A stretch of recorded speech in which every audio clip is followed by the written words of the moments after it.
Good evening friends. हम लोग फिर से एक बार स्पेशल सेंटेंसेस के आसान ट्रांसलेशन के पार्ट 3 में उपस्थित हैं। और यदि अभी तक आप लोगों ने चैनल को सब्सक्राइब नहीं किया है तो सब्सक्राइब कर लें। और आज हम लोग फिर से एक बार देखेंगे कि जो पिछले वीडियो में आप जो देखे थे, जैसे वह पढ़वाता है, वह मोहन से लिखवाता है, इस तरह के जो वाक्य हैं उसका ट्रांसलेशन कैसे बनेगा, उसके आगे हम लोग चलेंगे। जैसे वह मुझे लिखवाएगा, आप लोगों ने भी पिछले वीडियो में वह लिखवाया, वह लिखवाता है, इस तरह का देखा। इसमें हम लोग देखेंगे वह मुझे लिखवाएगा, इसका क्या ट्रांसलेशन होगा। ही विल मेक मी राइट। जैसे वह मुझे लिखवाता है, ही मेक्स मी राइट, उसने मुझे लिखवाया, ही मेड मी राइट। उसी तरीके से वह मुझे लिखवाएगा, he will make me write. अब आप इस तरह के और भी ट्रांसलेशन बना सकते हैं। वह मुझे पढ़वाएगा, he will make me teach. वह मुझे खिलवाएगा, he will make me play. मैं मोहन को लिखवाऊंगा, I will make Mohan write. इस तरीके के ट्रांसलेशन हम आसानी से बना सकते हैं। अब इसी में अगर नेगेटिव है, जैसे क्या वह मुझे लिखवाएगा, तो विल पहले आ जाएगा, will he make me write. वह मुझे नहीं लिखवाएगा, he will not make me write, he will not make me write. मैं उसे नहीं लिखवाऊंगा, I shall not make him write. इसी तरीके से अब निगेटिव इंट्रोगेटिव कैसे बनेगा। क्या वह मुझे नहीं लिखवाएगा, तो will he not make me right.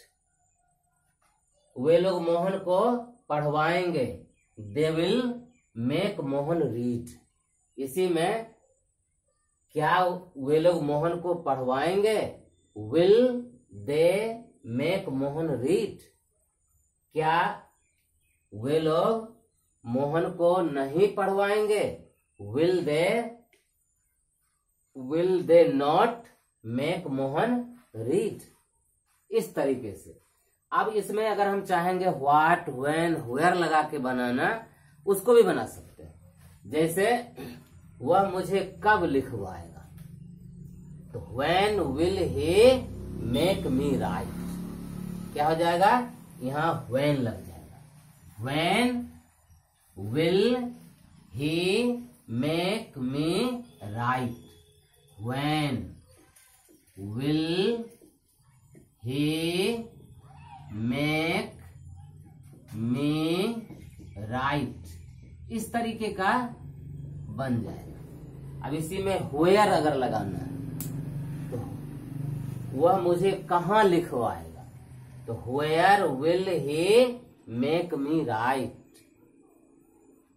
इसी में अगर जैसे मान लीजिए कि वह मुझे क्या लिखवाएगा, तो व्हाट लग जाएगा, what will he make me right. इस तरीके से हम जितना ट्रांसलेशन बनाना चाहेंगे, इस आधार पर हम बना सकते हैं, बड़ी आसानी से बना सकते हैं। अब जैसे मान लीजिए कुछ, जैसे घर पहुंचकर हम लोगों ने पुस्तक पढ़ी, इस तरह के वाक्यों को आप लोगों ने देखा, जिसमें एक काम पहले हो चुका है और एक काम बाद में। अब इस तरह के जो वाक्य हैं उसका ट्रांसलेशन बनाने के और भी विधियां हैं।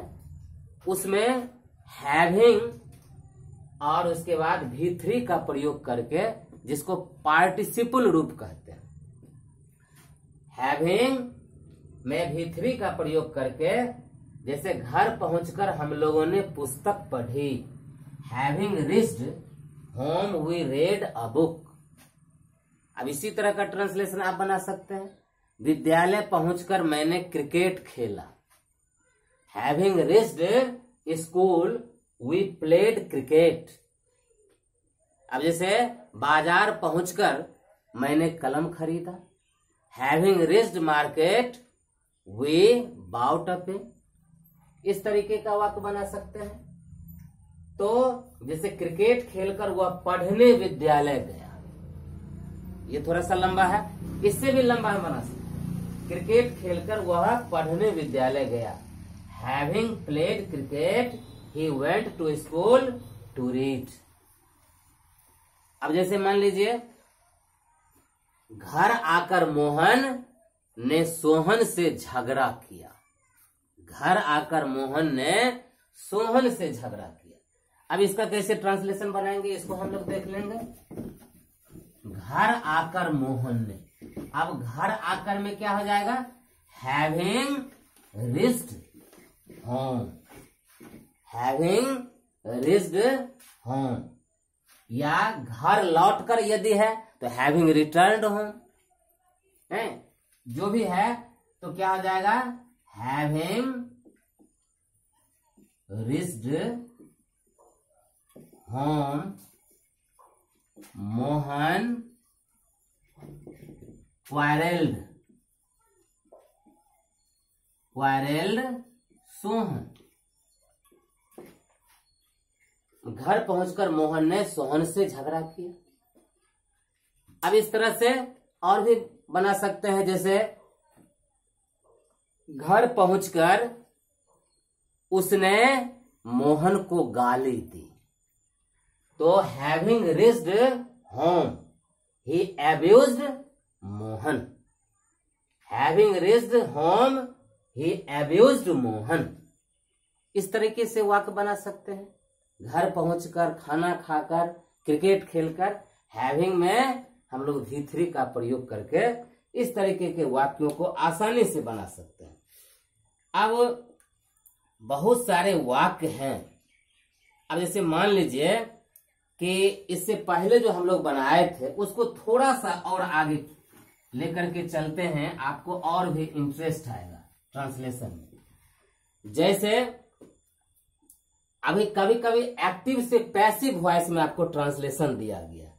जैसे रमेश को रुलाया गया। रमेश को रुलाया गया। अब इस तरह के जो वाक्य हैं वो पैसिव वॉइस में, एक्टिव में नहीं है, ये पैसिव में है। रमेश को रुलाया गया। अब इस तरह के वाक्यों को हम कैसे बना सकते हैं, तो अब देखिए इसका, Ramesh was made. Ramesh was made, जैसे वह उसे रुलाता है। ही मेक्स हिम वीप होता है था, ही मेक्स हिम वीप। लेकिन यहां है कि रमेश को रुलाया गया। Ramesh was made to weep. Ramesh was made to weep. Ramesh को रुलाया गया। उन्हें सुलाया गया। उन्हें सुलाया गया। क्या होगा, he was made to sleep. ये एक्टिव से पैसिव। जैसे he reads a book, a book was read by him, तो उसमें एक्टिव से पैसिव अगर बनाते हैं तो उसमें हम लोग, जैसे वह, जैसे मोहन किताब पढ़ता है, मोहन रीड्स अ बुक, एक पुस्तक मोहन के द्वारा पढ़ी जाती है। A book is read by Mohan. Mohan ने एक किताब पढ़ी, मोहन रेड अ बुक। एक किताब मोहन के द्वारा पढ़ी गई, a book was read by Mohan. तो यहां अब ये है पास्ट टेंस का, तो रमेश को रुलाया गया तो वाज वेयर का प्रयोग होगा। अब इसी में होगा रमेश को रुलाया जाता है।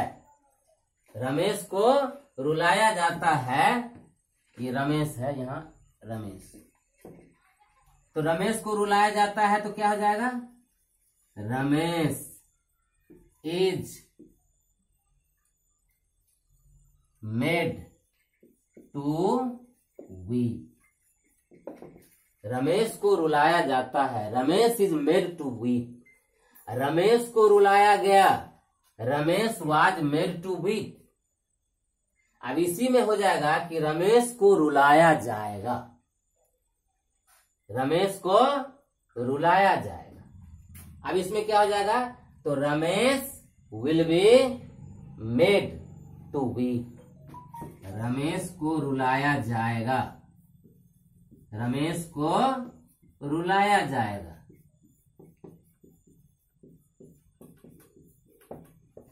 Ramesh will be made to weep। Ramesh will be made to weep। Mohan को खिलवाया जाएगा, Mohan will be made to play। इस तरीके के वाक्यों को हम आसानी से बना सकते हैं। अब हम लोग आगे देखेंगे, इसी तरह के कुछ और भी वाक्य हैं जिनका हम लोग आसानी से बिल्कुल ट्रांसलेशन बना सकते हैं, और इसको हम बारी बारी से देखेंगे। कुछ इस तरह के भी वाक्य होते हैं जो आपके सामने आते होंगे और आप कभी कभी कंफ्यूज करते होंगे कि यह वाक्य कैसा है। जैसे वहां वृक्ष है, वहां वृक्ष है, ये एकदम नॉर्मल वाक्य, बिल्कुल सिंपल वाक्य। वहां वृक्ष है, क्या बनाएंगे, there is a tree there. There is a tree there. या सीधे अगर हम कहेंगे एक राजा है, एक राजा है, तो देयर इज ए किंग। इस तरीके से बनते हैं। तो कभी कभी आप देखेंगे कि जो सब्जेक्ट है वो बाद में, यानी सब्जेक्ट जो है वो जो नाउन है वो बाद में। एक राजा है, यहाँ राजा बाद में, तो यहाँ पर देयर का प्रयोग लग गया। देयर का कोई अर्थ नहीं। इट और देयर कभी कभी वाक्यों में इस तरह से लग जाते हैं जहां उसका कोई खास अर्थ नहीं, लेकिन वाक्य में वो प्रयुक्त होते हैं। इसे इंट्रोडक्टरी देयर कहा जाता है। अब इसका उपयोग करके आप कुछ ऐसे वाक्यों का ट्रांसलेशन बना सकते हैं जो आपको अचंभे में डाल देगा। जैसे वहां वृक्ष है या वहां पेड़ है और वहां पेड़ ही पेड़ है, वहां पेड़ ही पेड़ है। इस तरीके के वाक्य को आप कभी कभी देखते हैं। वहां पेड़ ही पेड़ है, वहां फूल ही फूल है, वहां पानी ही पानी, वहां बालू ही बालू। इस तरीके के वाक्यों को आप देखेंगे तो लगेगा कि इससे एक आशय, एक सेंस आ रहा है कि वहां पानी ही पानी है का मतलब हुआ कि पानी के अलावा कुछ नहीं। बालू ही बालू है का मतलब हुआ बालू के अलावा कुछ नहीं। वहां फूल ही फूल है, इसका मतलब हुआ वहां फूल के अलावा कुछ नहीं। तो उसका जो ट्रांसलेशन है बिल्कुल आसानी से बनेगा, there is nothing but flower. There is nothing but flower there. There is nothing but flower there. वहां पानी ही पानी है, क्या बनेगा, there is nothing but water there. वहां बालू ही बालू है, there is nothing but sand there. वहां ईंट ही ईंट है, there is nothing but brick there. तो इस तरीके के वाक्य जो हैं वो हम बना सकते हैं, बिल्कुल आसानी से बना सकते हैं। अब जैसे मान लीजिए there is nothing but flowers there हो जाएगा। अब है वहां आम ही आम है, there is nothing but mangoes there. Sand चूंकि अनकाउंटेबल नाउन है इसलिए सेंड्स नहीं होगा, sand, there is nothing but sand there. Tree चूंकि काउंटेबल नाउन है नहीं, तो इस तरह से वहां पेड़ ही पेड़ है तो there is nothing but trees there, but trees there. क्योंकि ट्री जो है काउंटेबल नाउन, जहां अनकाउंटेबल है वहां एस नहीं लगेगा, जहां काउंटेबल है एस लग जाएगा। अब जैसे मान लीजिए कि जीवन में खुशी ही खुशी है, जीवन में खुशी ही खुशी, इस तरीके के जो वाक्य हैं उसको कैसे बनाएंगे? तो there is nothing but happy there, happy there. आप समझेंगे हैप्पी जो है वो एब्स्ट्रैक्ट नाउन, भाववाचक संज्ञा है, इसका हम प्लुरल नहीं कर सकते हैं। तो there is nothing but happy there, वहां खुशी ही खुशी है। या अगर जीवन में खुशी ही खुशी है तो there is nothing but happy in the life, in the life. अब कोई कहेगा कि जीवन में दुख ही दुख है तो there is nothing but sorrow in the life. जीवन में आनंद ही आनंद है, there is nothing but joy in the life. इस तरीके का वाक्य जो है वह हम आसानी से बना सकते हैं। अब कुछ ऐसे भी वाक्यों को आप देखे होंगे, जैसे वह खेलता ही रहता है, वह खेलता ही रहता है। इस तरीके के वाक्य को आप देखते हैं। वह पढ़ता ही रहता है, वह टहलता ही रहता है, वह भटकता ही रहता है, वह दौड़ता ही रहता है। तो इस तरीके के वाक्य से एक स्पष्ट भाव होता है कि वह कुछ भी नहीं करता है बल्कि खेलता है। तो इसी सेंस में उसको भी बना सकते हैं, ही does nothing but play, he does nothing but play. वह खेलता ही रहता है, वह दौड़ता ही रहता है, he does nothing but run. वह पढ़ता ही रहता है, वह लिखता ही रहता है, he does nothing but read. मैं लिखता ही रहता हूं, I do nothing but read. वे लोग हंसते ही रहते हैं, they do nothing but laugh. इस तरीके के वाक्य को हम ऐसे भी बना सकते हैं और इन्हें हम दूसरे तरीके से भी बना सकते हैं।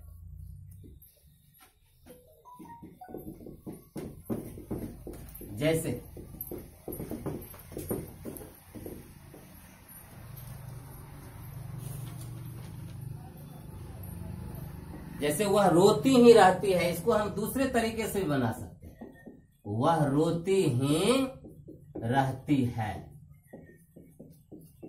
इसको हम अलग स्ट्रक्चर से भी बना सकते हैं। हम देखेंगे कि वो अलग स्ट्रक्चर क्या है। She goes on weeping, she goes on weeping, इस तरीके से भी बना सकते हैं। सी गोज ऑन वीपिंग, वह रोती ही रहती है। अथवा she continues to weep, she continues to weep, she continues to weep. इस तरीके से भी हम बना सकते हैं। अब जैसे मान लीजिए कब ये यहां पर आप जैसे मोहन खेलता ही रहता है तो Mohan goes on playing. Radha दौड़ती ही रहती है, Radha continues to run.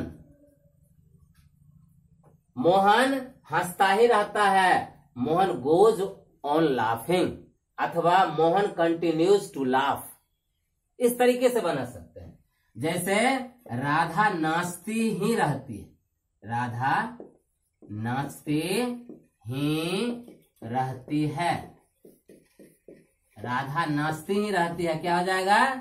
Radha goes on weeping, Radha goes on weeping अथवा राधा कंटिन्यूज टू वीप, हम लोग आते ही रहते हैं, वे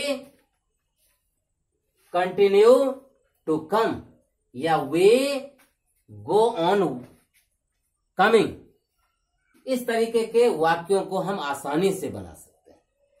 अब हम लोग दूसरे तरह के वाक्यों को भी देख सकते हैं। अब जैसे कभी कभी आप इस तरह के वाक्यों को देखेंगे, यानी भर में आईएनजी का जब प्रयोग होता है तो उसके भी दो सेंस होते हैं, एक सेंस तो कर और एक ते हुए। जैसे रीड में आईएनजी लगता है, रीड में आईएनजी लगता है रीडिंग, तो रीडिंग का उपयोग हम पढ़ते हुए के सेंस में भी कर सकते हैं। जैसे आप देखेंगे वे लोग दौड़ते हुए आए, वे लोग दौड़ते हुए आए, इसका कैसे बनाएंगे? तो दे केम रनिंग, दे केम रनिंग। हम लोग पढ़ते हुए गए, वी वेंट रीडिंग। राधा गाते हुए गई, राधा वेंट सिंगिंग। इस तरीके के वाक्यों को हम आसानी से बना सकते हैं। हम लोग खेलते हुए आए, वी केम प्लेइंग। इस तरीके के बिल्कुल आसानी से हम इन वाक्यों का ट्रांसलेशन बना सकते हैं। अब जैसे एक और भी चीज है, जैसे शेर को देखकर वे लोग कांपने लगे, शेर को देखकर वे लोग कांपने लगे, शेर को देखकर वे लोग कांपने लगे, कांपने लगे। हैविंग का प्रयोग करके काम जो हो चुका है उसमें हैविंग और V3 का प्रयोग करके हम बना लेते हैं, लेकिन यहाँ पर हम इसको भर में आयंज यानी जिरंड का उपयोग करके भी बना सकते हैं। जैसे शेर को देख करके, तो sing a line, sing a line, they begin to tremble, they begin to tremble, sing a line, they begin to tremble, यानी शेर को देखकर वे लोग कांपने लगे। बिस्तर पर लेटे हुए वह किताब पढ़ रहा था, बिस्तर पर लेटे हुए वह किताब पढ़ रहा था, तो लाइंग इन द बेड, बिस्तर पर लेटे हुए वह किताब पढ़ रहा था, तो lying in the bed he was reading a book, reading a book. बिस्तर पर लेटे हुआ वह किताब पढ़ रहा था। इस तरह के हम देखते हैं तो यहाँ दो सेंस आए आईएनजी लग करके जिरंड में, एक तो दौड़ते हुए, खेलते हुए, भागते हुए, हंसते हुए, और एक सेंस हुआ देखकर, पढ़कर, हंसकर, बोलकर। इस तरीके से हम लोग आसानी से वाक्यों को बना सकते हैं। कभी कभी आप लोगों ने कुछ इस तरह के वाक्यों को भी देखा होगा, और कभी कभी आप लोगों को लगता होगा कि आखिर इनका ट्रांसलेशन कैसे बनेगा। जैसे आज ठंडी है, या आज ठंडक है, आज गर्मी है, इस तरीके के जो वाक्य हैं उसका ट्रांसलेशन आप लोग कैसे बनाते हैं। अब देखें, जैसे आज ठंडी है, it is cold, it is cold. आज गर्मी है, it is hot, it is hot. इस तरीके के वाक्य अब जैसे आज ठंडी है तो इट इज कोल्ड टुडे हो जाएगा, आज गर्मी है इट इज हॉट टुडे हो जाएगा। और इसी तरह के वाक्य जो है जैसे मई का महीना है तो क्या हो जाएगा, it is the month of May, it is the month of May. मई का महीना, it is the month of May. इसी में हो जाएगा मई का महीना था, क्या हो जाएगा, it was the month of May, it was the month of may.